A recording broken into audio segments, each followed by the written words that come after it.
এদিকে দেশের সার্বভৌমত্ব রক্ষার পাশাপাশি দেশ গঠনে সশস্ত্র বাহিনীর ইতিবাচক ভূমিকা স্মরণ করেছেন প্রধান উপদেষ্টা ডক্টর মোহাম্মদ ইউনূস। তিনি বলেছেন, নির্ভরতার প্রতীক হিসেবে দেশ ও আন্তর্জাতিক অঙ্গনে শান্তিরক্ষী মিশনে সুনাম অর্জন করেছে বাংলাদেশের সশস্ত্র বাহিনী।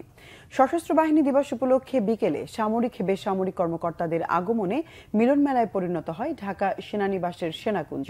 সংবর্ধনা অনুষ্ঠানে সামরিক বাহিনীর ঊর্ধ্বতন কর্মকর্তা, রাজনৈতিক ব্যক্তিবর্গ, বিভিন্ন দেশের কূটনীতিক ও বিশিষ্টজনদের সাথে শুভেচ্ছা বিনিময় করেন প্রধান উপদেষ্টা ডক্টর মোহাম্মদ ইউনূস।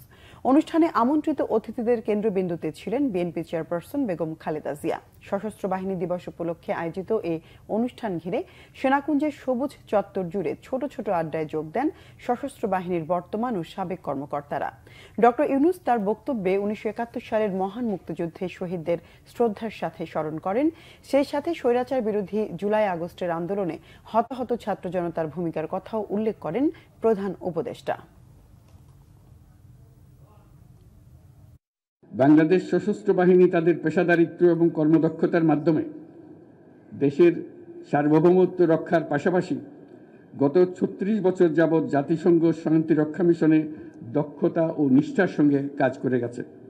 শান্তি ও নিরাপত্তা বজায় রাখার প্রচেষ্টায় বাংলাদেশ আজ একটি দায়িত্বশীল ও নির্ভরযোগ্য নাম। জাতিসংঘে আমাদের শান্তিরক্ষীরা 43টি দেশে 63টা ইউএন মিশন সফলতার সঙ্গে সম্পন্ন করেছে। বর্তমানে 12টি মিশনে আমাদের শান্তিরক্ষীরা নিয়োজিত আছে। বিশেষভাবে উল্লেখ্য যে বাংলাদেশ বর্তমানে অন্যতম বৃহৎ নারী শান্তিরক্ষী প্রেরণকারী দেশ হিসেবে বিশ্বে পরিচয় লাভ করেছে।